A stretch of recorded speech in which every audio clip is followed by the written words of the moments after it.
quick. What do these knives have in common? I mean, you don't have to be that quick. You're like, don't care.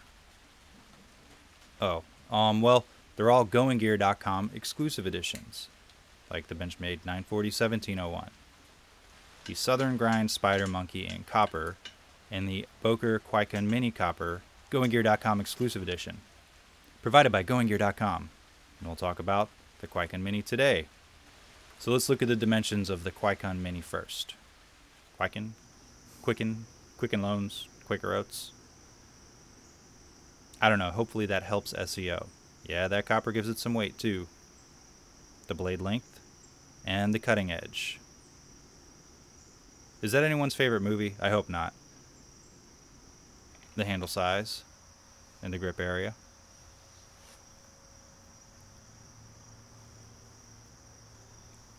The spine thickness and handle thickness. Then that tallness without the flipper. Then the flipper protrusion. Cool. So this is my second Kwaiken style blade in a few months. First was the Y-Start 5010.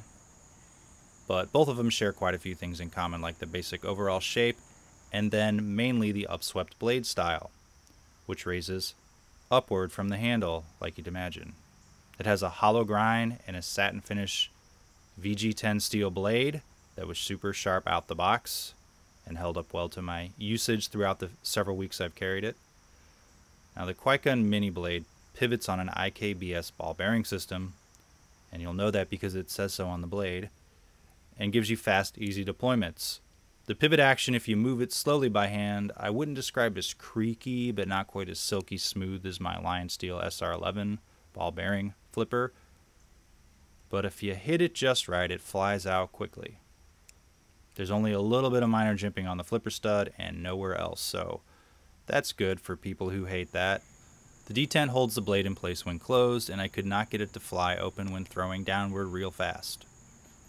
Blade centering is pretty good, like 80% perfect. I don't know, maybe 84.2, maybe 89.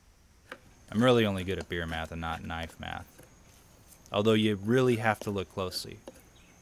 But since it's not a Benchmade, no one looks that closely, right? The handle. The handle is smooth and fits in my hand pretty well. There's not a ton of traction on this knife, so it works best in dry office type settings and not hard use wet conditions, like if the sprinkler were to go off in your office. The handle has scales on the outside, copper scales, and thick unmilled solid stainless steel liners. The raw copper scales or siding on the outside have very smooth but tumbled looking finish, similar to a stone wash. And since the copper is raw, it will begin to change color and luster as it adapts to your unique signature of filth, like mine after camping. If you see a light green patina working its way, and that's because you didn't wash your hands after using the bathroom. So here's a before and after shot. This is as I opened it, and this is after about 3 weeks of use and camping.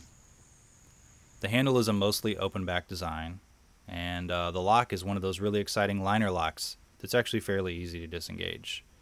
The back of the handle has a lanyard sleeve for a cool sculpture bead of some sort, or using it appropriately as a neck knife in the office. There's a little bit of touchiness on the butt of the handle. It's not sharp, but you do notice the several layers. Probably won't be noticeable if you hold it like a regular knife and not like you're going to stab somebody. Pocket clip. It's tight but not too tight. It's got the right amount of springiness for me. It's not deep carry, and about 3/4 of an inch sticks out from the top of the pocket. The clip is fixed, or not configurable if you like me to state the same thing 2 different ways. Tip up, blade backward in my right pocket, which is great news for a right-handed guy like myself. Alright, let's do a quick comparison. Now my favorite flipper has become the Poison. I mean, that one isn't perfect. I love the length of the flipper stud and the way the blade rockets out of the handle. Does it bother people that I say stud instead of tab? I just get tab confused with my favorite soda. Also recently a subscriber was like, hey man, Nick Shabazz says the tab's too long.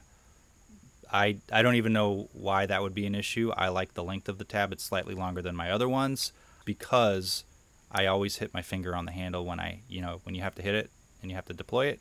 So what someone else thinks is an issue, I think that it's actually an advantage. Anyway, we're not talking about that knife. We're talking about the Kwaiken Mini. So what about the Kwaikenish Y-Start? Now, this one's pretty cool. It has a shorter flipper tab. Of course, I like the longer ones, but whatever. It is similar to the Boker in flipping action. The knife is a little lighter because it's a titanium handle instead of copper scaled. And then, of course, the big Lion Steel SR11. I like this one. It fits in my hand well. It's a little harder to flip, but it is a smooth deployment. I like the length of the flipper stud because it's a little longer. The Kwaiken Mini is a pretty nice looking knife in my opinion. The copper is a cool addition, but it does add a more solid, weighty feel to the handle. Translated, that's heavy for some people. Now, they say, and by they, I meant I googled it, a roll of copper pennies weighs about 5 ounces, give or take. So hold a roll of those, put it in your pocket, tape a paper clip to it, and see how well you like it. I'm more of a 4 ounce or less bro, but you kind of know that by now. Now it is thin and smooth and slides in and out of the pocket easily. I really haven't noticed the weight because of its relatively compact size. So there's that. Now if you like this review, buy it at goinggear.com, who provided this for review. There's a discount code in the description that'll save you a little bit. It might expire at any time, and don't get mad if it does. So like this video, comment, subscribe, follow me on Instagram where you see the things I'm going to review coming up. Thanks for watching.